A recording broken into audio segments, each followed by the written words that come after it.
राम राम भाई सारा ने आज नए तरीके से आपको वीडियो शुरू करते देख रहे होंगे कि हमने भी देखा। आज चलो शुरू करते हैं नई चीज से कि राम राम भाई सारा ने जहन छोड़ के हम राम राम भाई सारा ने कर रहे हैं।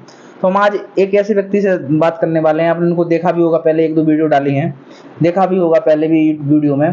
तो इनके बारे में हम आज बात करने वाले हैं। मतलब कि फैल जा रहे हैं, थोड़े फैलने होने के बाद भी सक्सेस हुआ, तो आप भी इनकी बातों पर ध्यान रखिए कि एक एग्जाम में मतलब कि बाहर होने के बाद, 2-3 एग्जाम में बाहर होने के बाद जब तीसरे चौथे एग्जाम में निकलते हैं तो वो कितना अच्छा लगता है। मेहनत आगे रंग लाती है, ये चीज है।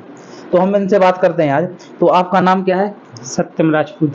और आप मतलब कहाँ के रहने वाले हैं? मैं ललितपुर पटुआ का रहने वाला हूँ। ललितपुर पटुआ का। भाई अपने यहाँ के हैं भाई, पहले भी जानते थे, अपने यहाँ के हैं। मतलब कि पिछले बार भी मतलब कि साथ में ही थे हम लोग। तो मतलब कि आपने जो अभी तक मतलब कौन कौन से एग्जाम दिए हैं? जैसे आपने पुराने एग्जाम दिए होंगे, जो भी दिए हैं, कौन कौन से एग्जाम हैं? अधिकतम मैंने एसएससी के ही एग्जाम दिए हैं। मतलब कि कितने और कौन कौन से दिए हैं? समथिंग मैंने 7 या 8 एग्जाम दिए हुए हैं। अच्छा, कौन कौन से? जैसे एसएससी, सीएचएसएल, सीजीएल और GD, railway group D and CPO SI. हाँ, यही एग्जाम दिए। हाँ। तो आपके मतलब किन किन में कितनी कितनी प्रोसेस हो गई? तो किन किन में कितने बार बाहर हो गए हैं? ऐसा हो सकता है जैसे कोई में जैसे अपने आगे चली हो। तकरीबन कुछ एग्जाम्स में हैं, जैसे 4 या 5 एग्जाम मेरे क्रॉस हुए हैं, रिटन एग्जाम्स या जो भी ऑप्शनल एग्जाम्स होते हैं उनमें फर्स्ट फेज तक क्लियर हुआ है। कुछ में सेकंड फेज तक भी पहुंचा हूँ, किसी में फाइनल मेरिट में हुआ हूँ, किसी में मेडिकल में बाहर हुआ हूँ। जैसे पहला एग्ज़ाम जो मेरा क्वालिफाइड हुआ था वो जीडी 2021 था। और उसमें काफ़ी अच्छा स्कोर रहा था, ठीक ठाक, लगभग 81 नंबर का मेरा स्कोर रहा था। लेकिन पहले उसमें रिटन में भी हुआ, फिजिकल में भी हुआ, फिर आगे मेडिकल भी ऑल क्लियर ही था, बट ओवरवेट की इशू की वजह से मैं बाहर हुआ था। साथ में पवन भी था मेरे साथ ही थे, साथ में हम दोनों का साथ में मेडिकल हुआ था गोरखपुर में। बस मतलब एक चीज की वजह से बाहर हो गया, ओवरवेट की वजह से। और अगर मान लो कि आप उस समय पर बाहर नहीं होते तो अभी कौन सी फोर्स में होते? हाँ, इन केस वो अनफॉर्चुनेटली बीएसएफ में ही होता। फॉर्चुनेटली है यार, कोई भी है, कोई भी पोस्ट है। पता समझिए, जैसे उस समय पे बीएसएफ में हो जाता तो बीएसएफ में पहुंच जाती। अब सोचिए जो नहीं हुआ और इस बार उन्होंने मेहनत करके कौन सी ले ली, अब एसएसएफ में आ चुके।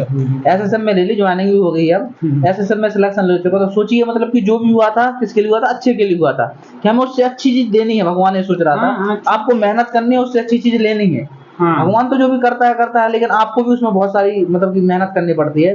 तो भगवान ने जो किया ठीक है, उससे अच्छा ही होना था। उनको मेहनत भी अच्छी की तो अच्छी चीज मिली है, ये चीज है। फिर मेरा सेकंड एग्जाम जो क्वालिफाई हुआ था मेरा रेलवे ग्रुप डी में हुआ था। उसमें मेरा सब कुछ ठीक था, एग्ज़ाम भी क्रॉस हुआ, रनिंग भी क्रॉस हो गई थी, लेकिन फाइनल मेरिट में मैं बाहर हुआ। पेंडिंग में डला है, मतलब वो शॉर्ट लिस्टेड होंगे तब हो सकता है मे भी आए, पर अब कोई ऑप्शन नहीं है उसमें जाने का। अच्छा हुआ जो हुआ। फिर उसके बाद शायद मेरा सीपीओ में हुआ था, ये 2022 वाला।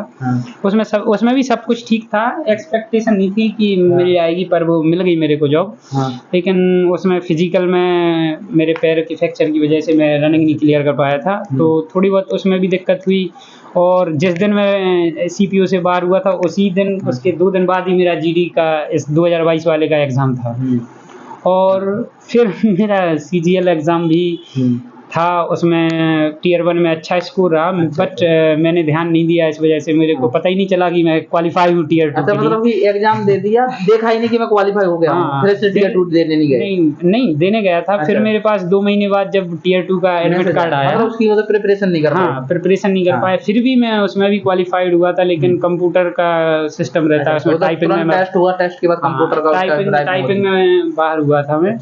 लेकिन कोई बात नहीं, जो हुआ अच्छा ही हुआ। अब आगे देखा जाएगा कि किस पोस्ट के लिए करना है तैयारी। ठीक है, अब आगे तो जैसे आपने इतने जो एग्जाम में आप बाहर हो चुके हैं, कुछ एग्जाम में आप मतलब कि कुछ रीजन की वजह से बाहर हो चुके हैं। जब आप बाहर हुए तो बाहर होने के बाद आपको कैसा फील हुआ कि हमारे साथ के जो दोस्त हैं वो उनका सिलेक्शन हो चुका है, मेरा नहीं हुआ, तो कैसा फील हुआ ये बताइए? केवल फील तो बुरा तो सबको लगता है, लेकिन दोस्त के सिलेक्ट होने पे बुरा नहीं लगना चाहिए। अपने ना होने पे थोड़ा अपसेट होना बनता भी है, क्योंकि अपन लोग किसी भी चीज़ के लिए इतनी मेहनत करते हैं तो उसको मिलना ही चाहिए। पर चीजें आती हैं अपनी लाइफ ऐसा में। तो नहीं है कि जो 3 इडियट पिक्चर देखी है कि दोस्त के मतलब कि फेल हो जाए तो बुरा लगता है, लेकिन दोस्त मतलब कि अब मतलब कि फर्स्ट आ जाए तो और बुरा लगता है, ऐसा तो नहीं नहीं, ऐसा कोई नहीं था। और मतलब ऐसा लगता होगा कि उस टाइम केवल तुम ही थे जो सिलेक्ट हुए थे उस हाँ। टाइम, बाकी अपन लोग 5 लोग थे गोरखपुर में, सारे बाहर हो गए थे। हाँ। इस सब चीज़ का नहीं है, लेकिन एक बात हमेशा ध्यान रखनी चाहिए, लाइफ में ऐसे फेज आते हैं, ऐसे मुद्दे आते हैं, तब ये लगता है कि हमें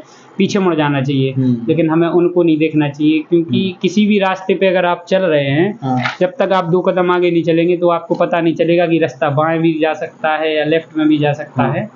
तो वो तो है ही। जैसे अब जब आप रिजेक्शन हुए थे तो घर वालों का क्या रिएक्शन रहा था कि मतलब कि जब रिजेक्शन हुए, घर वालों का, पड़ोसियों का, जो रिश्तेदार है उनका क्या रिएक्शन रहा? जैसे क्योंकि जब रिजेक्शन हो जाता तो अलग ही रिएक्शन होता है। हाँ, यही था कि सबको पता चल गया था कि मैं फाइनली सिलेक्टेड हूँ, क्योंकि कोई इशू नहीं था, हाँ। ना मेरिट में ना मेडिकल में, लेकिन अनफॉर्चुनेटली हो गया मैं बाहर। तो मेरे घर में जैसा फ्रेंडली माहौल है, मतलब मेरे पिताजी और फैमिली काफ़ी अच्छी है, तो वहाँ से कोई ऐसा रिएक्शन नहीं था, बस सभी लोग समझा रहे थे कि कोई बात नहीं, नहीं हुआ नहीं हुआ। हाँ। लेकिन बस हाँ, ये था कि कुछ लोगों का नेचर चेंज हुआ था, जैसे कुछ अपने छूट गए पीछे, हाँ। और कुछ बस एक था कि दोस्त थे हमारे पास, अभी भी कुछ दोस्त हैं वो जिगरी हैं जो हमेशा साथ रहे हैं। पवन ने भी बहुत साथ दिया, मेरा दोस्त है मोहित सोनी, उसने भी बहुत साथ दिया, राज कौशिक जो बहुत खास दोस्त है जो हमेशा, हाँ, जो उस बुरे टाइम में भी बैड पैच में भी मेरे साथ रहे, और उन्हीं की वजह से आज मैं ऐसे हूँ। हाँ। तो जैसे आपने उसके बाद, जैसे रिजेक्शन के बाद जो हुआ, आपने दोबारा मेहनत शुरू की, मेहनत करने के बाद जब सिलेक्शन हुआ आपका दोबारा, तो घर वालों का क्या रिएक्शन रहा? उसके साथ और जो पड़ोसियों का जो छूट गए थे ना जो उस समय, उनका क्या रिएक्शन रहा कि आपका सिलेक्शन फाइनल हो गया, रिजल्ट भी आ गया और ज्वाइनिंग लेटर आ गया, उसका क्या रिएक्शन रहा, ये बताइए। अरे वो तो ऐसा होता है ना कि जब अपन लोग किसी भी चीज़ के पीछे भागते हैं, कोई भी मेहनत करते हैं, किसी की पैसे 100% देते हैं, और लोगों को लगे कि इसका कुछ नहीं होगा, तो लोग यही कहते हैं कि ये तो पागल है और कुछ भी करता रहता है। लेकिन बस जब आप ज्वाइन हो जाएंगे या सिलेक्ट हो जाएंगे, उसके पीछे बस केवल एक वर्ड जुड़ जाता है पागल के आगे, कि ये पढ़ाई के लिए पागल था, इसलिए वजह से सिलेक्ट हो गया, वरना सिलेक्ट नहीं होता। वो तो है। बस अब यही होता है कि फेलियर्स के पहले जब फेल होंगे आप तो बोलोगे, या बोलेंगे कि कुछ नहीं होना था, फालतू में पैसा बर्बाद कर रहे हैं, माँ बाप इलाहाबाद में पढ़ा रहे हैं, यहाँ पढ़ा रहे हैं, वहाँ पढ़ा रहे हैं, लेकिन बाद में कहेंगे कि अच्छा होना तो था ही, कि इलाहाबाद पढ़ा रहे थे तो सिलेक्ट तो होना ही था उसको। तो बहुत ऐसे दोगले हो गए समझ लो। हाँ, ऐसा कि जब रिजेक्शन हुआ तो तब अलग बात की क्यों पढ़ा रहे हो, पैसे बर्बाद हो रहे हैं, और मतलब पास हो गए, सिलेक्शन हो गया है तो वहाँ करने लगे तो वो लड़का पढ़ता था, ऐसी बात है। हाँ, वही पढ़ता था, मैं तो पहले से जानता था कि पढ़ता था, इसका सिलेक्शन होगा ही किसी न किसी में, ऐसा हो।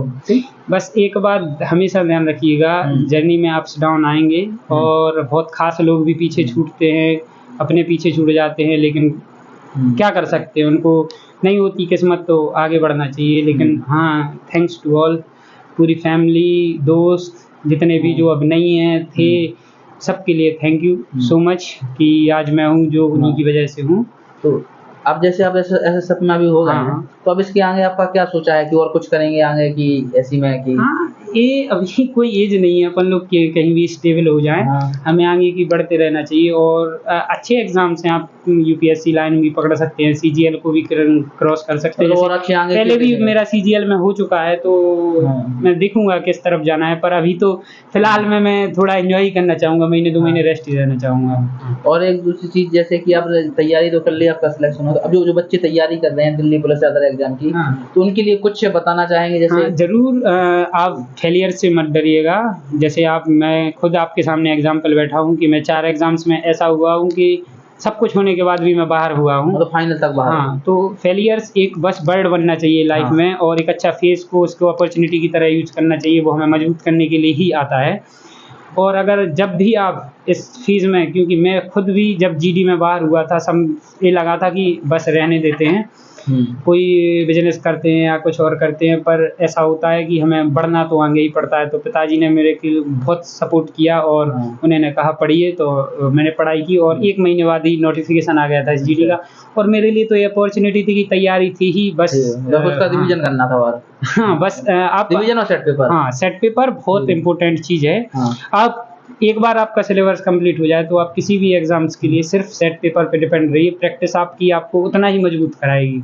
हाँ, और हमेशा फेलियर्स को बहुत ध्यान रखिएगा, क्योंकि हमेशा सक्सेस एक बार में नहीं मिलती है, कई बार तो सक्सेस भी नहीं मिलती है, हर चीज़ सक्सेस नहीं होती। हाँ, लेकिन अगर आप एजुकेटेड हैं हाँ। तो समाज की नज़रों में आप अगर जॉब पे हैं तो ही आप एजुकेटेड हैं, अदरवाइज आप कितने भी होशियार हों कोई डिपेंड नहीं करता, कोई ना मैटर करता। देखो भाई, इनके फेलियर की व्यक्ति हैं जो मतलब फेलियर छोटे से एग्जाम में, किसी भी एग्जाम में हो भाई, दो मतलब कि पहले रिजेक्ट हो चुके हैं 2-3 चीज में, अब सिलेक्शन लिया है तो मतलब कि कुछ वो दौर से गुजरे होंगे वो, तो आप भी किसी से भी गुजर रहे होंगे ऐसे ही कि आप किसी एग्जाम में बाहर हो चुके होंगे, फिर दोबारा तैयारी कर रहे हो, तो आस पड़ोस के लोग जो भी बोलते हैं वो बोलते ही हैं, मुझसे ही बोला, इनसे ही बोला, सबसे बोलते हैं। जब आपका सिलेक्शन हो जाएगा तब कोई नहीं बोलेगा, तब बोलेगा कि हाँ सब कुछ अच्छा था, ये बढ़िया लड़का था, हो गया।